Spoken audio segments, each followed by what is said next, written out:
আকাশে যে আলোর রেখা দেখা যায় ওটা কি শুধু আগুন নাকি এক ভয়ঙ্কর ভ্রমণকারী?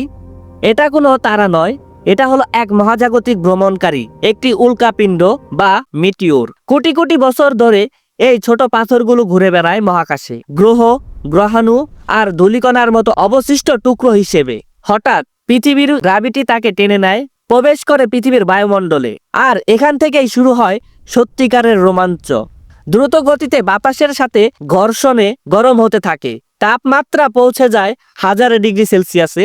আর তখনই আকাশে দেখা যায় সেই উজ্জ্বল আলোর রেখা, যাকে আমরা বলি শুটিং স্টার।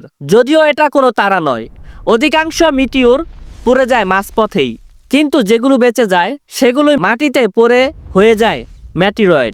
এভাবেই এক মহাজাগতিক ভ্রমণকারী শেষ করে তার যাত্রা পৃথিবীর বুকে।